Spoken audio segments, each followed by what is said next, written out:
मध्य प्रदेश में एक बार फिर से चुनावी बादल आसमानों पर छाए हुए हैं। ग्रामीण निकाय के चुनाव के बाद अब एक बार फिर नगरीय निकाय के चुनाव की घोषणा मध्य प्रदेश शासन ने कर दी है। मध्य प्रदेश में नगरीय निकाय की चुनाव की घोषणा के बाद नगरीय क्षेत्रों में हलचल बढ़ गई है। राजनीतिक गलियारों में हलचल लगातार देखी जा रही है। विभिन्न पार्टियों के राजनीतिक दौरे एवं राजनीतिक मीटिंगों का दौर शुरू हो गया है। इस वक्त हम छतरपुर जिले की गढ़ीमलैया नगर परिषद क्षेत्र में मौजूद हैं। इनके पूर्व अध्यक्ष यहाँ के रहे, जो लगातार 10 वर्षों से यहाँ अध्यक्ष रहे और एक बार फिर से चुनावी मैदान में है। हमारे साथ इस नगर परिषद के पूर्व अध्यक्ष मोतीलाल अहिरवार जी मौजूद हैं, जो लगातार 10 वर्षों से यहाँ अध्यक्ष हैं। 5 वर्ष ये अध्यक्ष रहे और 5 वर्ष इनकी पत्नी गीता मोतीलाल जी अहिरवार यहाँ अध्यक्ष रहीं।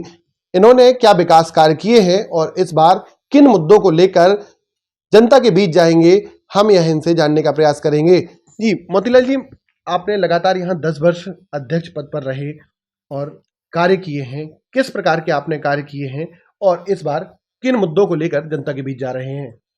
कार्य हमने यहाँ पर सबसे प्रथम कार्य किया है जल संकट का।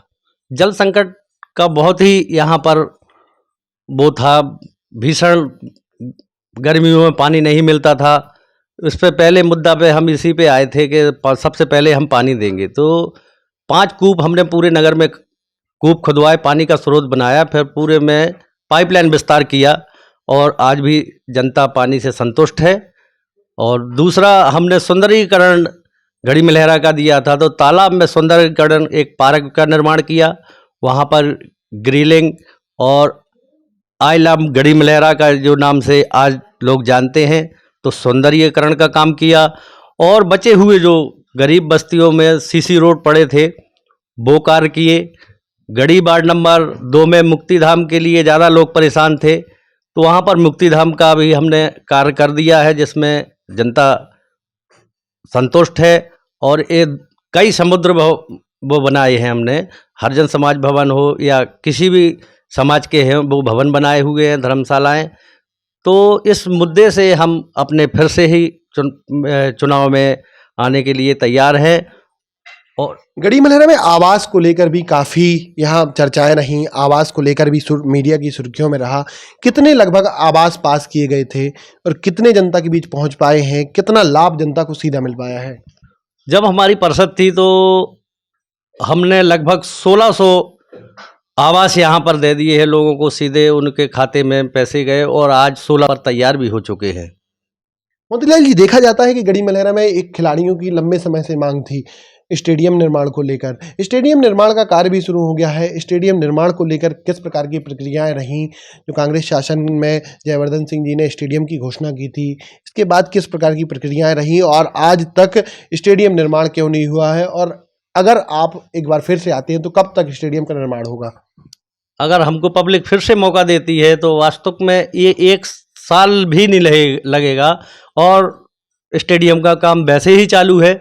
हमारे विधायक जी ने भी बोल दिया था कि अगले वर्ष का जो टूर्नामेंट होगा इसी ग्राउंड में होगा और इसका निर्माण हो जाएगा तभी होगा।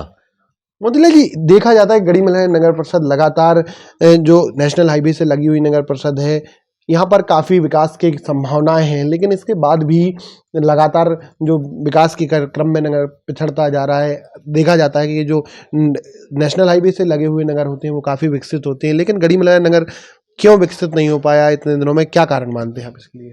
वैसे इसमें ऐसी क्या कमी है जो मतलब आप मानते हैं कि यहाँ पर विकास नहीं हुआ है? मतलब यहाँ पर लगातार देखा जाता है कि जो नेशनल हाईवे से लगे हुए क्षेत्र हैं, यहाँ पर पार्किंग की काफ़ी समस्या है। अंतर्राज्यीय बस स्टैंड होने के बाद भी यात्री प्रतीक्षालय नहीं है। इनको लेकर आप क्या करेंगे? बिल्कुल सही बात है। ये हम मानते हैं कि यात्री प्रतीक्षालय नहीं है। जो पार्क का कहा आपने, वो हमने एक पार्क भी दिया है, उसके आगे भी जाएंगे तो हम पार्क बनवाएंगे और यात्री प्रतीक्षालय भी बनेगा। इस बार हमारा विधायक भी है, तो हम जैसे ही पहुंचते हैं यात्री प्रतीक्षालय का ही काम करेंगे। और सबसे पहले मुद्दा हमारा रहेगा यहाँ पर वृद्धाश्रम का, जो आगे हम उसका काम करेंगे।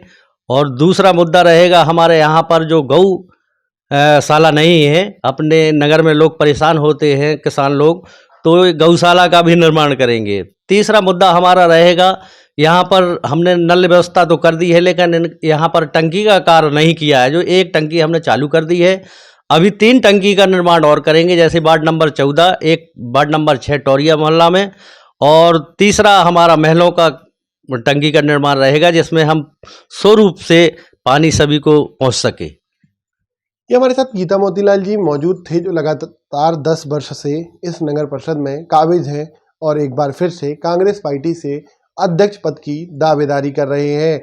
इन्होंने लगातार 10 वर्षों में जो कार्य किए हैं, उन कार्यों को यह बताकर आप जनता के बीच वोट मांगने जाएंगे। मध्य प्रदेश में भले ही इस बार अप्रत्यक्ष प्रणाली से चुनाव होना है, लेकिन पार्षदों और पार्टियों ने अपनी कमरें कस ली हैं। इस बार चुनावी रणनीतियों के तहत ये लोग अपने विकास के मुद्दों को लेकर जाएंगे और जनता से वोट मांगेंगे। छतरपुर से बुंदेलखंड ट्रिपल के लिए प्रिंस भरभूंजा।